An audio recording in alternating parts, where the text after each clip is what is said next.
Welcome back, my fellow Palantirians. Palantir has just joined the S&P 500. That is fantastic news for traders. However, is it great news for investors? Let's find out. By the way, Shamao says too, I'll pause on her for a second, like and subscribe. Okay, so what is going on with Palantir? Palantir currently trades at $30.33 per share. Now, people loved the S&P announcement, shooting shares after hours up 7.85%. That is a massive increase. You can see right here. Okay, so yeah, Palantir has a market cap of $68 billion, and it's also got a forward PE of 72.46, which seems high, but is Palantir worth that high forward PE? That's what this video is about. I'm going to give you my full decent valuation on Palantir stock. Because the thing is, Palantir, this S&P inclusion does not affect Palantir's intrinsic value. Palantir's value, their intrinsic value, is the same. It was the same on Friday as it will be on Monday. It has not changed because of the S&P inclusion. So what we're going to do here is we're going to go into a deep dive and figure out what is Palantir's intrinsic value, what is Palantir in general, because a lot of people are still confused what the company even does, and some of their competition, and just this video is a monster, and just you're going to need to know the whole thing inside and out, because this is everything I have on Palantir, everything. So if you're going to watch any video this year or next year in Palantir, this is the one. Okay, so yeah, Palantir is founded by Alex Karp. He's the current CEO. And honestly, in this type of environment, this type of growth company, you want somebody a little quirky like Alex Karp, somebody who's 100% invested in his company and his vision of that company. Now, what is Palantir? Well, they sort of got their name from, that little seeing eye in Lord of the Rings.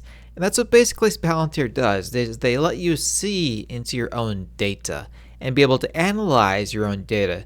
That's what Palantir is at a high level. Is they're a data analysis company, which you can apply, artificial intelligence on top of, or it's already there in case of AIP, and be able to analyze your data from that. Now, you might be asking yourself, okay, so doesn't Snowflake already do that? What is the difference between Palantir and Snowflake? Well, I have this handy little table for you. So basically, Snowflake allows for complete data customization. It's a blank slate. They basically give you, here's a blank slate. You got your blank data warehouse, which you set up yourself. You set up all the fields, the type of fields, how all the data connects to each other. Usually in like Snowflake type fashion. But anyway, it's complete customization is Snowflake's marketable selling point. And that's what others do as well. Redshift is the same. And other platforms are similar to Snowflake in that fashion. Snowflake actually has a lot of direct competitors in that market. But Snowflake is the top tier dog in that full data customization market. Now what Palantir does is they offer you a range of archetypes. So if you're a supply firm, you got your own archetype. If you do shipping, you got your own archetype. Manufacturing, you have your own archetype. And so what happens is your data fits into Palantir's archetype. You need to map your data into Palantir's archetype. And then once you do that, and that's basically their ontology, and that's another fancy word. So once you map it into Palantir's archetype, what Palantir does is they take that data and it's already structured around Palantir's assumed version of your data because you've already mapped it into Palantir's description of your data. So Palantir now understands your data. Now what can they do when they understand your data? They can give you what they call an operating system. They can actually show you an entire vision of your shipping system, your shipping construct. You can view an entire data model of how your entire suppliers are coming into your system, and they can predict into the future, for example, which supplies may be running short. So you can tackle that ahead of time. In order to just do that with Snowflake, you would have to actually manually program this yourself. You'd have to basically design the entire system yourself. Whereas with Palantir, the entire system is predefined for you. And this saves you a significant amount of expense and time. Alex Karp has actually famously said, give us 5 days and give your AI team 12 months, and we'll see who delivers better results over that period of time. So that's basically what it works at a high level. And due to Palantir's assumed data models, it's easy, and they already have mapped it to an LLM. So you can use AIP to talk to your data. And that's something you can't really do effectively with Snowflake today. It's a little more difficult because of your the way you could design your data however you want to design it. With Palantir, you can simply say, what are my inventory levels next week? Do we have any issues coming up within the next 12 months that we need to take care of now? You can literally type that in on your keyboard or on your phone or whatever, and it will spit out the answer from your data for you instantly. You can just talk to your data. And that is the ultimate thing. That's the ultimate thing for CIOs, is this ease of transitioning to Palantir's system. And Palantir is also cheap to set up because you don't really need a full data science team. It's more based on analysts working on the data as opposed to data scientists constructing that data model and programmers programming the sites, programming the infrastructure, the dashboards, and everything else. Because all the dashboards are built in. All the alerts are built in. You can define them, but they're built into Palantir's software. The benefit of Snowflake is it works with all companies. Any company anywhere can take advantage of Snowflake's offerings. Whereas with Palantir, you need to fall into one of their archetypes in order to benefit from Palantir. Thankfully, there's so many archetypes that you're probably going to fall into at least one of them. So for example, here's an industrials archetype. So you have outbound part deliveries set up. So basically what you do is you set up these different nodes, and each of these nodes is a data source. So right here you got inventories, you have a parts manufacturing, because you got the little cogwheel. And then you can set up alerts. You can see you got transportation you have set up, bills of materials, all these things set up for you within Palantir's system. And this is their archetype for their supply chain. So yeah, this is their supply chain, and what you got is between each node is the transfer of like materials, but in this case it's the data that transfers from one point to another. As for example, you're transferring materials from, say, a supply hub to a manufacturing plant. You set up a node here, and Palantir uses these nodes in this structure, this graph structure, to identify issues and then the compounding effects of those issues. So for example, here you have a part alert, and then you can say it's linked to the parts 360, and then it also links to the product warehouse location. So it's able to figure out from point A, there's a part alert, it's going to affect all these different areas. And then those will affect those areas and sort of compounds outwards. So you can identify issues early and quickly using this automated system, because all you have to do is map it, and then it's automated once you map your data structure into their system. So what else do you have? You have things like vessels, and it even tells you the carbon analysis, the carbon impact analysis on your own vessels. So you can optimize your business. That's the other benefit of Palantir, is business optimization. And you can save millions. Actually, there's case studies where companies have stated that they've saved millions of dollars per year just by leveraging these facilities by Palantir to optimize their business. And business optimization is huge, and it far offsets the cost of Palantir. Now, the other thing is, also Palantir is designed around larger companies. Obviously, as you can see, that supply chain company has many different data sources coming in. So here's a more complicated data archetype.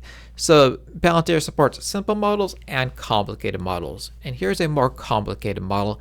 But again, you can set these up relatively easily. The most complicated thing is the mapping. What Palantir also has is a thing called Gotham. What we described earlier was called Foundry. That's for commercial. And then there's also Gotham for government. This was their initial product. Palantir basically initially designed their system, which was called Gotham. This was their first product. And what this does is similar to Foundry. It takes in data from disparate sources, from say satellites, CCTV footage, news articles, anything on the internet, confined data within the government itself, the military, the troop movements, radio communications, everything else, terrorist information, terrorist communications, and it's able to combine all of that together. And here's a use case scenario of Gotham, is where you have this embassy compound and you have these protesters outside the embassy. And what they do is they have security cameras, drone footage, and everything else monitoring that potential threat. And if it does identify a threat, what it will do is these are the red areas line of sights. So what it does is it's able to also become actionable. So you can actually say, you know what, this is an emergency. We need to evacuate the compound, and then Palantir will give them the optimal path to evacuate the staff safely out of that compound. And in this scenario, the escape route's obviously in the rear in this red area, and it will tell them the exact path out of that compound. And you can see on the left, you got terrain analysis, your range, routes, request access, and an infinite number of variables go into this information. It is truly extraordinary, the structure they have built. Now, again, as mentioned, on top of Palantir's ontology, they now have AIP. And this is really the biggest selling point of Palantir right now, is the ability to talk to your data through an LLM. And actually, you can pick your LLM. They have multiple different options. Now, again, so what they're doing now is they're being smart. Palantir is setting up these sales systems. They call them boot camps, but really, in reality, they're sales setups. So they're training companies on how to use AIP, and it's a 5-day session. Just 5 days, and you can figure out the fundamentals of how to map your data into AIP, how to talk to your data, develop initial use case using AIP, and onboard and train users for rollout. So this is what really differentiates Palantir from literally anybody else. And there's also a thing called AIP Con. These are conferences set up. So companies outside of Palantir's customers can talk to other customers and other potential customers on how to use Palantir's system. Now, these are actually YouTube links. You can log on to YouTube, go to Palantir, you'll find these conferences. I urge you to check them out. They are very useful, and people have saved tens of millions of dollars by using Palantir. And there's a separate thing on how AIP Bootcamp works. Now, in the most recent quarter, things are accelerating at Palantir. Commercial revenue grew 55% year over year. That is a huge number after a couple of years of slowdown. The last 2022 and 2023 were years of slowdown for Palantir, but they are accelerating again. Government revenue grew 24%. Overall revenue grew 27%. Now, they closed 27 deals over $10 million. That's the other thing, is Palantir targets larger companies. So they try to get these large deals that extend over many years. U.S. commercial count grew 83% year over year. Adjusted operating income of $254 million. GAAP operating income of $105 million. You could read the rest here. I'm going to move on. Now, in the last quarter, Palantir signed a new 5-year, $480 million contract with the Chief Digital and Artificial Intelligence Office to scale AI ML capabilities across the U.S. Department of Defense. As a Palantir investor, also check their deals. And these deals come quickly, they come often, and you'll always find them online. So follow the company by following their deals. That will give you an indicator of where the company is headed in the near future. Now, another thing is with tech firms, they have this thing called the Rule of 40. The Rule of 40 theoretically is simple. And what it is, it's a tool for analysts to judge the efficiency of that company. Now, for tech they invented this for tech companies because tech companies have traditionally been difficult to value and difficult to easily look at and easily, rule it thumbs up or thumbs down. So basically what it means is it's the addition, adding two different things together. You have margins and then you have revenue growth. You add those two things together, and if that's above 40, then it's considered to be an efficiently run organization. If it's below 40, it's not. And Palantir currently clocks at 64%, which is really high. It's among the highest I've seen. It's really high. Here's Palantir's historical income statement. Now, this is the reason why Palantir was eligible to enter the S&P. It was because they've been GAAP profitable the last 4 quarters, so they were eligible.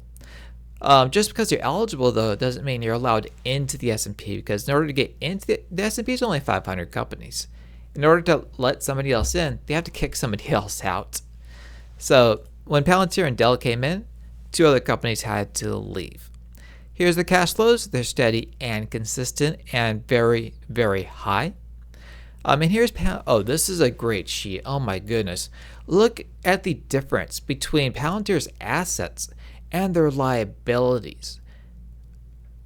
You don't really see this too often. And look at the stockholders' equity. It's enormous. They have such low liabilities compared to their assets. It is insane. This is an insane metric, and it's rare that you see a metric quite like this. It's insane. It is insane. Let me see if you can see this chart. You can kind of see it. Let me hide my face. Let's see. It'd be that one. Yeah. Okay, so in the last 3 months, we have a revenue of $678 million. I'll just go through this briefly. Net income, $135 million. The thing I love about Palantir also, here's their assets. They have cash of $512 million and then marketable securities of $3.5 billion. The other great thing about Palantir is they have zero debt. Zero debt. And total stockholders' equity of $4.1 billion. And look at that. Equity plus liabilities is $5.19 billion. So it's just, look at this. Liabilities, $1 billion. Equity, $4.1 billion. That is insane. Palantir is an insane company.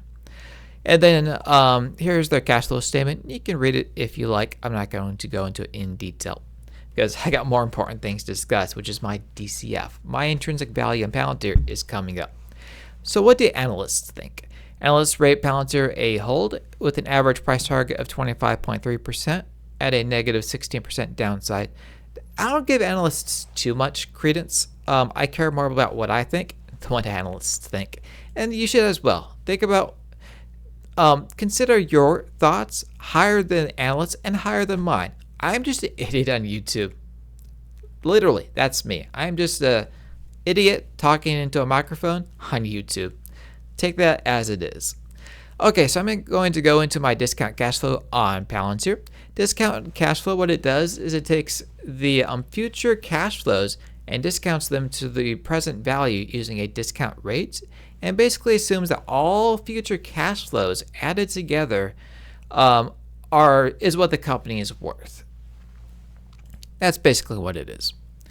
Now let's go into Palantir's history. You can see that in 2020 they had growth of 47%, 2021 growth of 41%, but growth declined substantially in 2022 and 2023.